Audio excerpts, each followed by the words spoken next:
Mindset Reset. It's Free Cash Friday. G'day traders, and today I think this wraps up probably one of the most lucrative trading weeks in a while, with some very large scalable opportunities that were right out of the textbook playbook this week. Several opportunities in all sessions, and today was no exception. Closing out the week, we're going to talk about a few things. I'm going to answer some questions, also give you some homework, some things to think about on the weekend. And so Asia and London, and on Friday, as I mentioned earlier in the last couple of mindset resets, gave textbook parabolic opportunities. Euro New Zealand, pound New Zealand in Asia. An excellent question from a trader was, what setup was that? Now go back and look. Wednesday is the reset day, so day one, opening range Monday. Day two, initial balance. We typically get a range expansion. Day three, we can get a parabolic reversal, parabolic trend trade if an instrument is set up to give us a best trade candidate. Then we reset on Wednesday. And as one trader asked, does that mean it's the new opening range? No, it's a reset. It's a midpoint range of the week. As I talked about yesterday, Wednesday is the hump day. And you can get a mirror image for a trend trade. You can get a mirror image for a pump and dump template, dump and pump template, or it could be in a trading range, and we may get one best trade setup in a session over the course of a week. But that Wednesday, Thursday formed a day zero for Euro New Zealand, higher high. Heading into Friday, consolidation right into the open, a parabolic explosive move that continued in London for easy free cash. There was an excellent opportunity, pound yen, euro yen. Euro yen. I have to look at the pound yen. Parabolic in London. There were a few markets that gave parabolics in London today. Super clean. Again, day three parabolic. Day three. No major red news on the calendar in those sessions, and that's what makes those fantastic best trade candidates if you're looking for a day three and you're in those markets or trading those markets. For me, Asia is at nighttime, and it's easily accessible, especially when there's a best trade candidate. So those were easy free cash opportunities on day three. And so again in London, so if you think about it this way, day one, day two, day three, if it's an Asian market, day three in Asia can be the parabolic opportunity. Day three in London on London crosspairs can be the parabolic opportunity on Free Cash Friday. Another great question was, how do you determine if a trade is a nail and bail? So, for example, today on gold, yesterday on gold, it's a news catalyst opportunity. There's no bigger time frame setup. It's first hour. We have 10 a.m. major red news coming as well, and we also aren't even at the New York Open. So in a situation like that, we have inside day on Wednesday, first red day on Tuesday, inside day on Wednesday. We're trading in a market. Gold has zero interest to me right now, as long as it's inside. But on the news, as I've talked about, that was set up. We had three levels of rise, coiled sideways, closing price. The thesis is closing price into the peak formation low. Another question was, how do you determine your take profits? And as I mentioned, I always put my take profit levels on the way down at levels, but peak formations in those areas are red flag areas where that trade can fail. It just went down 1, 2, 3 and pinned into that level. And I'm not looking to, try and hold on to something when the market gives a free cash opportunity for nail and bail. I just take the trade, and if it hasn't cleared out all those targets, I'll just close it out, especially when it gets to that level. So it's into the peak formation low, but it's got all the low-hanging fruit just above that peak formation. That was a space, easy free cash, nail and bail. Now we wait for New York Open. Now, indexes. We have triple witching Friday, which happens 4 times a year on the third Friday, basically quarterly. The expiration of stock options, stock index futures, and stock index options contracts, all in the last hour, which is what they refer to as the witching hour. The last hour of trading is typically when the volatility and everything will explode. Now, there are certain days, we saw this yesterday on a couple of the indexes, where the market can move first hour. We had major red news, and several of you, if you've gone back and back tested markets, you've said to me, well, it moved earlier, I should have got in earlier and everything else. The purpose of a timing window and sticking to timing for best trade candidate setups is that, you know, it's an 80-20 rule. 80% of the time, that's going to protect me, that's going to keep me safe, and 80% of the time, the first most will usually get stopped out. Now, we have a situation today where there's going to be potentially a lot of volatility, and we've seen markets, especially on the indexes, where we'll get markets that will go vertical and accelerate in that towards the end of that first hour, 45 minutes into that first hour.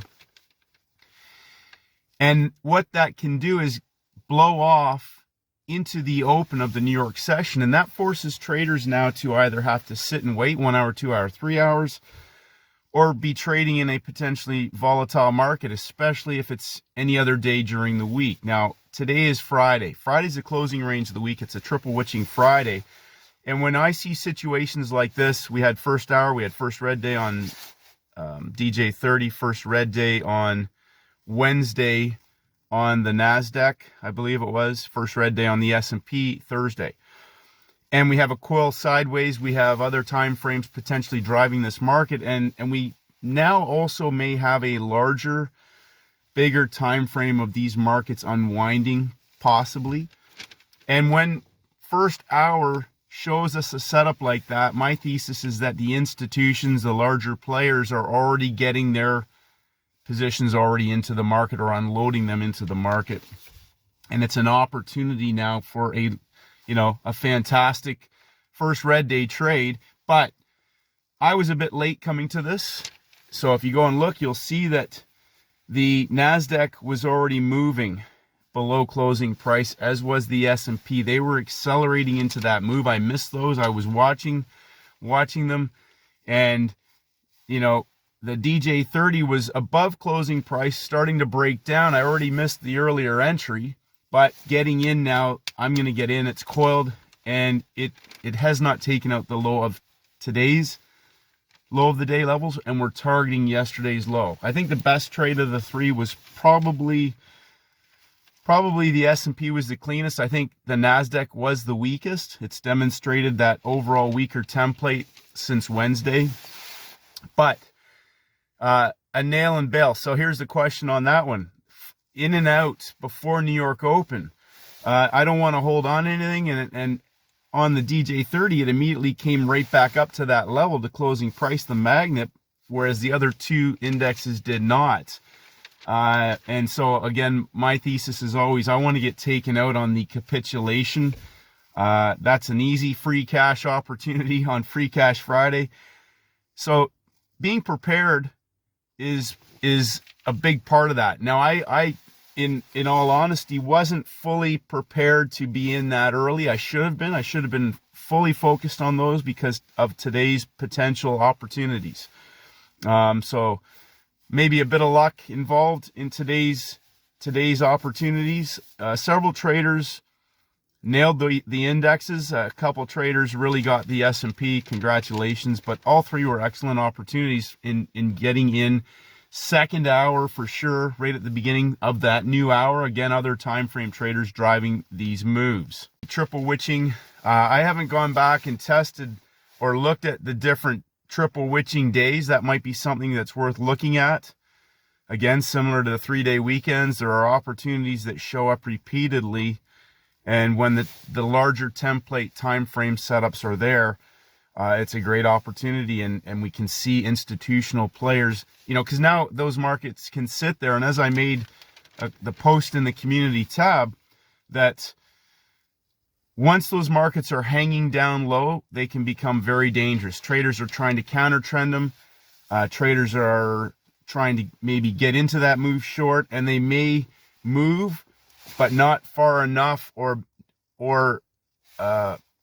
let traders show much profit. Or again, similar, and this is something I want you to think about on the weekend, is setups that are designed where you can put size into. They're trading something off the low like that, trying to cherry pick a bottom or a top, to me is trying to catch a move. That is not the type of opportunities I'm looking for. I'm looking into trade setups where I can scale into that have other time frames driving them, and there's conviction behind that move that I can put size on, because it's going to show up again and again and again. Putting size cherry picking off of a bottom or a top is very, very risky. And as I made comment today, you can blow out your account trying to do that. So it's always about protecting your bottom, as Paul Tudor Jones says, and understanding when you have a 90-10 best trade setup. Now, in closing, I want to reinforce, I know some traders struggled. Go back. We had textbook templates this week. I want you to think about one of the things that front side, back side, understanding that the last half of the week, as I've said this repeatedly, traders can get chopped up heading into the back side of the week and miss just easy textbook opportunities.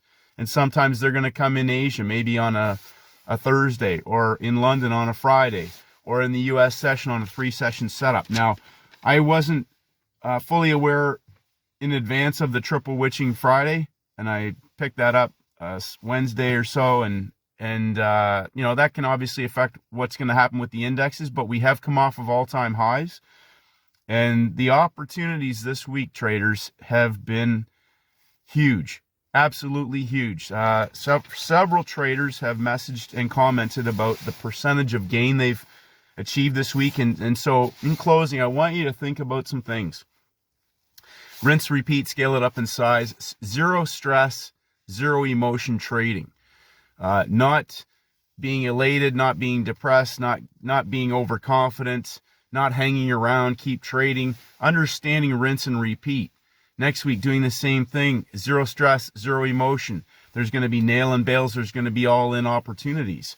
The all-in opportunities are where you can grow your account super fast and scale it up in size, and your account, and you're not under any pressure. You're not under any major stress. You're not, you know, hanging on the keyboard, biting your nails, you know, with your eyeballs glued out for 6 hours, holding on for dear life. You're in a market you're in profits, and it's growing and moving in your favor minute by minute. Those are the types of trades I want to be in. I want to be able to get on with my day, not be, you know, doing damage, self-sabotaging behavior. People look at the 1-minute chart and they think that it's highly risky. And the 1-minute chart is not where the trade setup comes from. It comes from larger time frames. The 1 minute, the 5 minute, they're the entry criteria. Universal entry criteria on Thursday alone, even on a small account, paid for traders' playbooks. And they show up every week. They show up every week. So sitting on your hands and waiting, and even just taking 1 or 2 trades, I know there's several of you that want to try and, you know, triple your account in one day. But if you're just patient and you don't engage in irrational, emotional, erratic activity, you can get your account to a size, you know, if it takes 12 weeks for you to get to a size that's just zero stress, a couple of trades a week, 24 weeks, now maybe, you know, as I mentioned yesterday, some traders just want to have an extra bit of income. Some traders want to replace their income. Some traders, you know, want to become highly profitable. Some traders want to beat the market maker. Other traders want to bankrupt the dealer. And then there are other traders who don't have limits on what they can accomplish, and they see no limits in terms of what the market can provide in terms of opportunities. And that's evident. It's been done by other individuals. If it's been done by them, why can't it be done by you and I? But en route to doing that, you have to manage yourself. You have to make sure that you don't engage in impulsive, emotional, haphazard, reckless behavior that can destroy your trading account, all the good results that you've built up, that you build up. Huge accomplishments can come from small daily disciplines done repeatedly. 1% better every single day. This was a massive week, traders. And all we've done is rinse and repeat. Simple, repeatable, scalable, best trade, parabolic trade setup. So some homework, go through your templates, sticking to the simplest, repeatable, not only in terms of your daily process, your daily routines, but the trade setups, execution, timings, behavior of price. Today was an awesome free cash Friday. A little bit unexpected, to be honest, to be that easy. But congratulations, traders. There's going to be more best trade candidates to come. Enjoy your weekend. Keep getting better. There's no limit on how good you can get, and the markets are not going away. Contrary, I know that some traders have talked about Forex going away, digital currencies and market. There'll always be markets. The big players, the big boys and big ladies are not going to give up the cash cow. They're not going to give up the cash cow. They make too much money from it. Markets will continue to trend, whether it's crypto, whether it's the indexes. The indexes aren't going anywhere. So, gold, oil, commodities, there's just going to be an endless array and an endless basket of opportunities to choose from, and you only need one or two best trade candidates a week, traders. Congratulations. Have a great weekend, and may the markets go with you.